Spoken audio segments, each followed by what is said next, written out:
Okay, I'm testing this out for the first time using Chrome and uh, the new streaming feature that I guess is going to replace Google Hangouts. So bear with me. I just wanted to go over something I may have overlooked in the last video. There's actually a couple of things in the first two surahs that I may have missed, but there's one important thing in the cow that I just wanted to highlight, and then I'll continue in 200 in Surah 249. It begins, so when Talat, and this is who the Muslims believe is Saul, departed with the forces, he said, "Surely Allah will try you with a river. Whoever then drinks from it, he is not of me, and whoever does not taste of it, he is surely of me. Except he who takes with his hand as much of it as fills the hand, but with the exception of a few, they drank from it. So when he had crossed it, he and those believed with him," they said. And this is another example of Muhammad and the writers of the Quran compressing several different events that occurred centuries apart into one single event to create taking things that aren't, or taking people that existed and events that happened, and creating a patchwork mythical story, as it were. So in this case, he combined an event that happened during the time of the judges and inserted it into Saul's kingship. And specifically in Judges 7:4 to 7:5. So let's just for comparison's sake see what that says. 7:4 to 7:5. And here it says, "And the Lord said unto Gideon," now this is Gideon, and remember, Muslims believe that this is what that this happened to Saul, but it says, "And the Lord said unto Gideon, the people are yet too many, bring them down into the water, and I will try them for thee there. And I will try them for thee there. And it shall be that of whom I say unto thee, this shall go with thee, the same shall go with thee. And of whomsoever I say unto thee, this shall not go with thee, the same shall not go." So he brought down the people and the water, and the Lord said unto Gideon, "Every one that lappeth of the water with his tongue as a dog lappeth, him shalt thou set by himself. Likewise, every one that boweth down upon his knees to drink." Now again, this is the same thing that the writer or writers of the Quran did with Miriam, who they believe is Mary, i.e., Mary, the woman who gave birth to Jesus.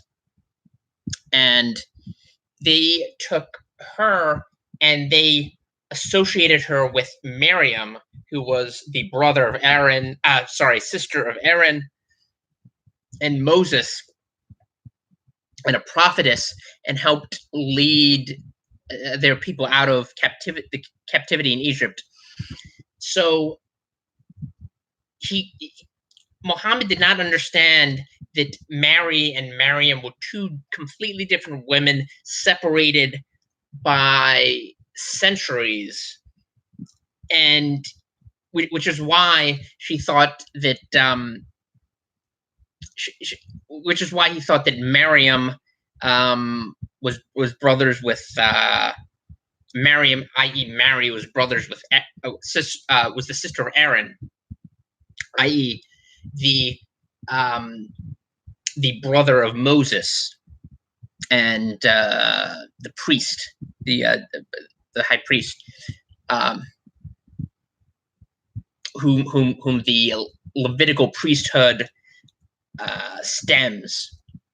from whom the Levitical priesthood stems. And he did the same thing here. He did not,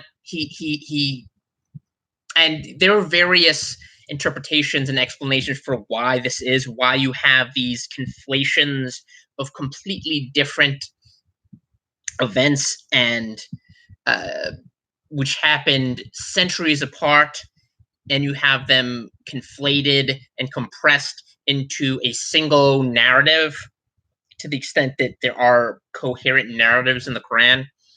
There are different explanations for why this occurred, but the point is, this is not the word of God. If God does not understand, cannot even recount the history of Israel and its people, and has to and confuses the mother of Jesus with the sister of Moses and Aaron, then it's not God who's doing that. It's obviously fallible, very ignorant men, and it would be understandable if Muslims claim that this was written by men, but they don't. They think it existed, it was pre-existent, and written by Allah and then transcribed by Muhammad, which it's not, as this verse points out. And that was just one of the something I don't think I brought up in the last few videos from the cow, which again is probably one of the most important. If you can assign significance to different surahs, it's probably one of the most important parts of the Quran. Now, we went over the family of Imran a little bit, and the next chapter after that is entitled Women, and that's always a fun subject because you have people now who are pretending that Islam is a quote-unquote feminist religion, that that Muhammad was some sort of feminist. I wouldn't be surprised if you see Linda Sarsour or one of these lunatics in the next couple of years try to come out and say that Muhammad was a pioneer for transgender rights because he wore a woman's dress. I mean, that actually makes more sense than claiming that Muhammad was a feminist or that Islam is a religion that values women. I mean, asserting that Muhammad was a transgender pioneer is more logical than saying that this is some sort of feminist religion. But the name is Women, and like almost all the chapters in the Quran, the title does not track with the actual storyline to the extent there is one, but it does touch on women's issues as they were viewed by Muhammad and the founders of Islam. So, about halfway, not halfway through, but like about a page in, we get to verse 7 of Surah 4. Men shall have a portion of what the parents and the near relatives leave, and women shall have a portion of what the parents and the near relatives leave, whether there is a little or much of it a stated proportion. Now, Muslims will use this and some other passages to claim that Islam was some sort of trailblazing feminist forward-thinking ideology because women were given a share of the inheritance. But what they don't tell you is that later on, it specifies that they were given a lesser share of the inheritance. So if you had sons, they were given twice the portion of your daughter. And this was ensconced in Islamic law. And you could say, wow, this was just pre-medieval Arabia. You know, people were all backwards. So, but the problem is this is the eternal word of Allah, and this is encoded in, to one degree or another, in almost every Muslim country's constitution. And even outside of the constitution, Muslims abide by the Quran to the extent that they've actually read it, and they enforce these militantly, which is why women are dispossessed. Why you have in places like Afghanistan and Pakistan, most of the Muslim world, why women are more less educated, what have less have to the extent they have any rights, they have fewer rights than men, and of course they have lesser inheritance because this is part of the Muslims' holy book. And it goes on to explain the inheritance. And I just want to take a moment to point out that what Muslims claim that this is a great thing, that they specify the inheritance of, and all of this arcane minutia of daily living. But to me, this is an indication of the frailty of Islam, where people are not given free will, and Islam is definitely a very deterministic religion. It has shades of Calvinism and hyper Calvinism, especially in the way that it assigns everything to God. And you hear Muslims say that a lot. If Allah wills, they'll be resigned. There's this air of resignation. It's why you see this defeatist, fatalistic attitude in almost every Muslim nation, because Allah controls everything, even to the point of inheritance. And this is completely contradictory to the gospel. Specifically, those of you who remember when Jesus when Jesus spoke about inheritance, and this is a good analogy, because he was teaching his disciples, and the people were gathering and listening to him. And as he was teaching, someone interrupted him. A man interrupted him and said, "Good master, tell my brother to split his inheritance with me." I'm paraphrasing, but he said, "Good master, tell my brother to split his inheritance with me." And this is actually kind of amusing, the way the way it's written. And Jesus responds, "Man, what do I what have I to do with with this?" He essentially he kind of just it's interesting trying to picture his reaction, because it sounds almost like a reaction of exasperation. Here's the Son of God come to teach people how to live their lives, and more importantly, how to be saved and how to become part of the kingdom of heaven.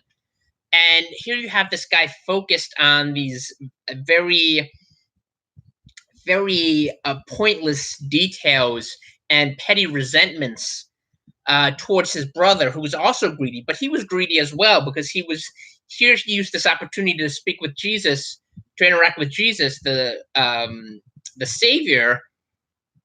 He used that to plead with him to impose a financial settlement on his brother, who was being contentious in terms of the disposition of his inheritance. And Jesus goes on after this to explain why focusing on temporal things and focusing on treasure and money is a bad thing. You shouldn't invest your hope in money, because it's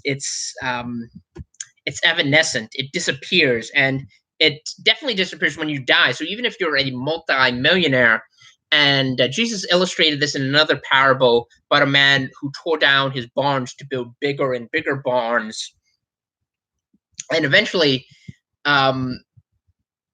he's told his soul is required of him. And he hasn't been thinking about his soul. He's been thinking about accumulating land holdings and wealth. And the point is, this is not important. And yet, in the Quran, they spend an inordinate time on inheritance and bequests and how much should be apportioned to this child and that child. And that's Surah 12 basically. That's Surah 12 in its entirety, a very long paragraph about inheritance, which, as Scripture tells us, is not that important. It's not important at all in the grand scheme of things. And this is another great illustration of the hypocrisy of Islam. Surah 4:22, wherein Muhammad says, or Allah, it's hard to keep track of who's speaking in the Quran, especially mine, because there's no notations or there's nothing to guide you. And in Surah 4:22, it says, "And marry not woman." I assume that's a typo. Marry not a woman whom your fathers married, except what has already passed. This surely is indecent and hateful, and it is an evil way. And the irony is, this revelation, you could tell this revelation, quote unquote, came before Muhammad married his son-in-law's wife. He came upon her and saw her indecently and was filled with lust and created a revelation, quote unquote, in order to justify his lust, and so that his son or his son-in-law would divorce his wife so he could marry her. So Muhammad violated, even though he at times in the Quran invokes the Torah, he violated so many prescriptions of God that were recorded by Moses in the Levitical law and Mosaic law, especially when it comes to his relations with other women and his marital relations. So 22 is something that's still in the Quran, even though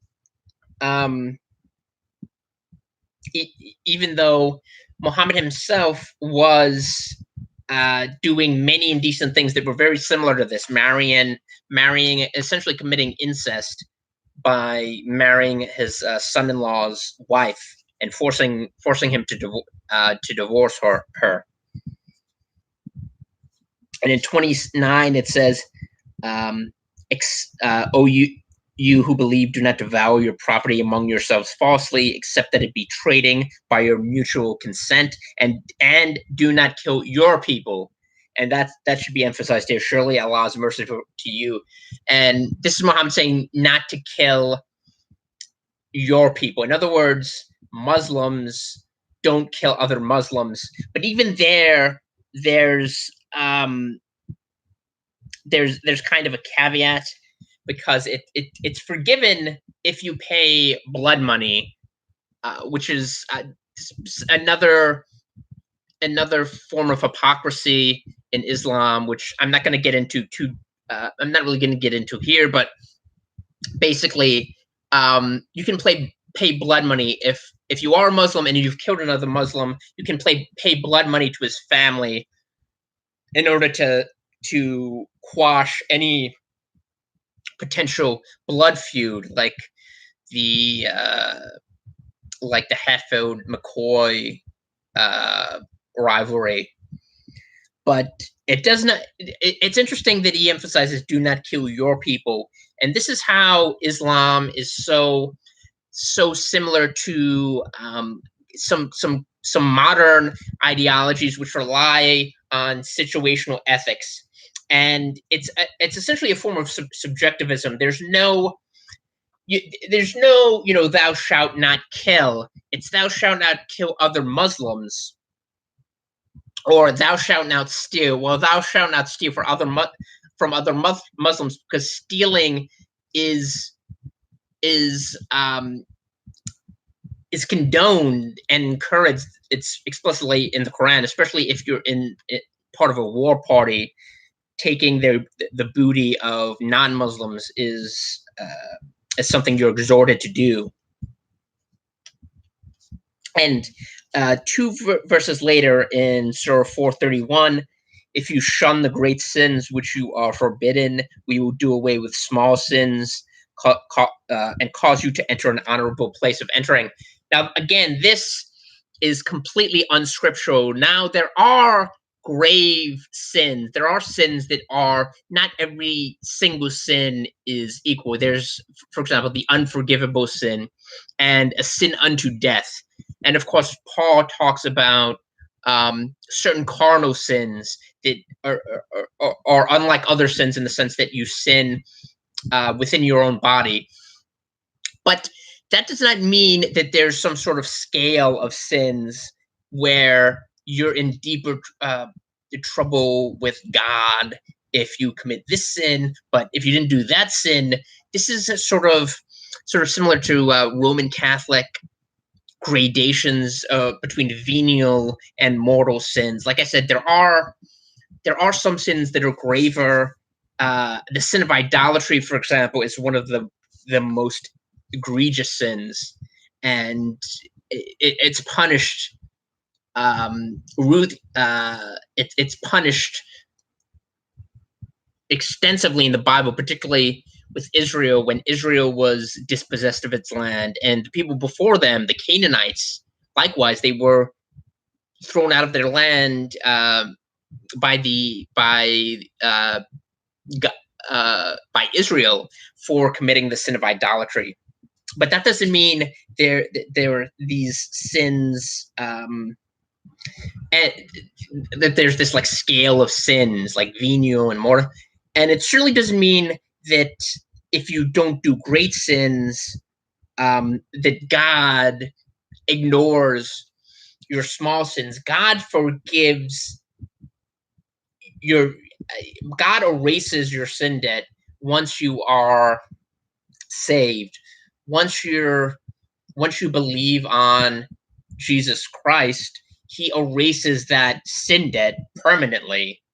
It's not like if you don't murder someone, then God is going to forgive, those small lies you told. That's not scriptural at all. And what else? I just wanted to finish up chapter 4. I think there may be, or maybe not finish it up, but just I can continue Surah 4 in another video. But basically, there are a couple more interesting things that delineate the difference between Christianity and Islam, and one of the big ones is the emphasis on externalities. For example, in 43, "O you who believe, do not go near prayer when you are intoxicated until you know well what you say, nor when you are under an obligation to perform a bath, unless you are traveling on the road, until you have washed yourselves, etc., etc. Then wipe your faces in your hand." And this is something that came up in Matthew, when Jesus was accosted for letting his disciples, the apostles, letting them eat without washing their hands. And there was this whole Pharisaical tradition. They would use the injunctions of Moses, and they would use the Mosaic law and then embroider that and add all of these man-made traditions that they told you had to perform, despite not keeping the law themselves. They imposed that on their disciples, their proselytes, and Jesus rebukes them and rebukes them, and he essentially tells them that he is Lord of the Sabbath. So in other words, the Sabbath is something that that God created, and it and just and these Pharisees were essentially gainsaying God. And the point to take away from this, in relation to the Quran and this verse, is that Jesus recognized that there are externalities, and then there's internal, there's what's going on inside in your soul. And the fact that you don't have a certain washing ritual before you eat on the Sabbath, that doesn't mean that you're not um, that you're blaspheming God. And yet Muslims emphasize this to an inordinate degree. They perform wudu, um, which sounds like voodoo, but it's not. WUDU, which is the obligatory the obligatory foot washing and hand washing, and they have imported this idea almost wholesale from the Pharisees. It's one of this idea that you have to wash in a certain ritualistic way. It's almost like people who wear amulets or invoke spirits. It's a very unbiblical, not very rational way of looking at prayer and communion with God. And in 47, speaking of the Sabbath, O you who have been given the book, believe that which we have revealed, verifying what you have, before we alter faces, then turn them on their backs, or curse them as we curse the violators of the Sabbath. And that's the thing. Muslims don't really, they have their own idiosyncratic way of celebrating the Sabbath. Now, I'm not a big, I don't think it's that important what day you celebrate. I know there's Seventh Day, there are Sabbatarians, and there are people who observe a 7-day Sabbath. I have issues with the Seventh Day Adventists, but that not for what day they choose to observe the Sabbath. To me, observing the Sabbath on Saturday or Sunday is really immaterial. And even Paul says some people one brother esteems one day above others, and one brother esteems all alike. But essentially saying that it doesn't really matter if you think this day is more important than the other. The focus should be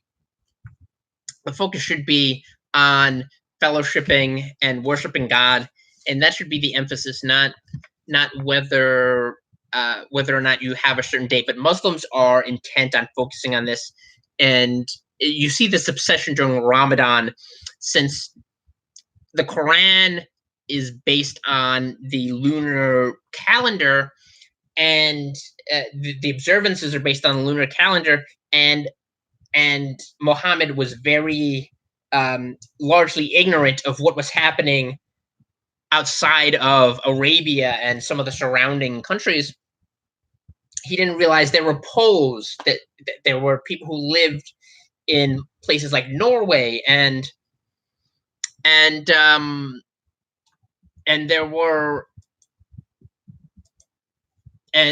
people who lived in places like Norway, and in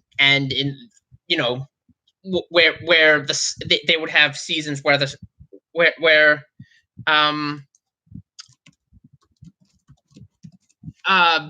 would have seasons where, if you observe Ramadan scrupulously, you would basically starve to death, because there is no dusk for a couple of months. So you would have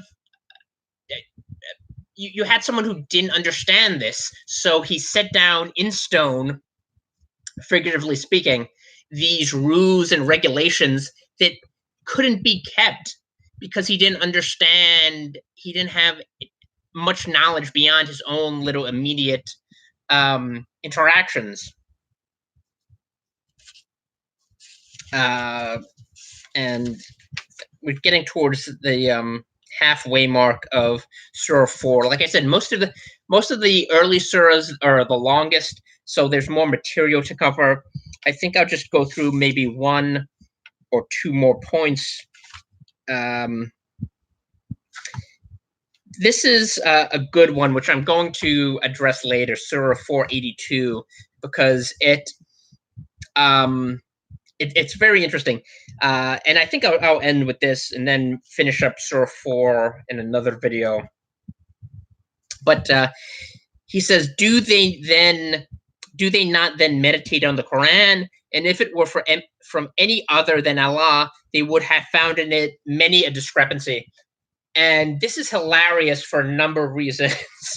When you think about, this is another case of Muhammad making an assertion that's unfalsifiable. Essentially, kind of like the challenge of the Quran, where he says, if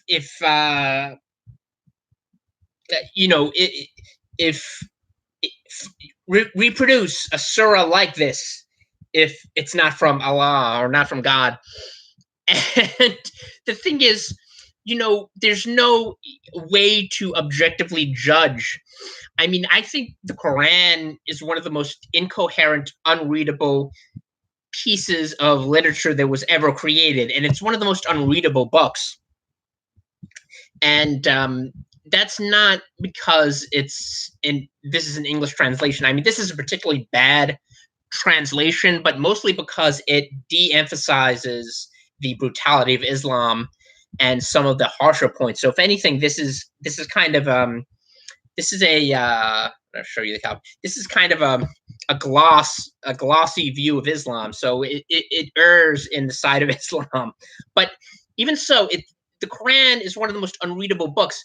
But even if you think that it's good literature, there's no way to verify that, to falsify that challenge. Reproduce a surah like this. What's the standard you're judging against? And this is just like this, verse 82. Do they not then meditate the Quran? If it were from any other than Allah, they would have found in it many discrepancies. But secondly, there are many discrepancies. There are thousands. It literally, let me try to show you some of the markings. This is just two pages, just completely marked up, identifying all sorts of erroneous things. Here's another, and it's pretty much. I've only read half so far. But even so, this is what my copy looks like. Just completely marked up, pointing out all of the historical, scientific, and scriptural and exegetical errors. That is how bad the Quran is. So there are many discrepancies, and many people have pointed it out. And the people who haven't pointed it out haven't done so because they're under the threat of death. If you live in Islamic society and you point out the errors of this book, someone will kill you. You'll either be prosecuted by the government for blasphemy and executed. In Pakistan, there are lots of people on death row for blasphemy. Aisha Bibi just escaped to Canada after almost having her life taken. So you'll be killed if you point at the discrepancies. But the thing is, there are people who pointed out the discrepancies all over the place. You can go to the Apostate Prophet's channel, or Abdullah Samir, or Act 17 Apologetics, and listen to David Wood or Anthony Rogers. You can go to DCCI Ministries and listen to Hatun, an Arabic woman, point out all of the discrepancies in the Quran. You could go to Political Islam, his channel, these channels that still exist that haven't been banned yet, thankfully, and find all the discrepancies. So, I mean, it's so idiotic, but it's also kind of hilarious, and it points out the stupidity of the Quran. Now, I'll finish Surah 4, hopefully in another video, this one went long. I'll hopefully finish Surah 4 and try to start Surah 5 and dissect that in the next video.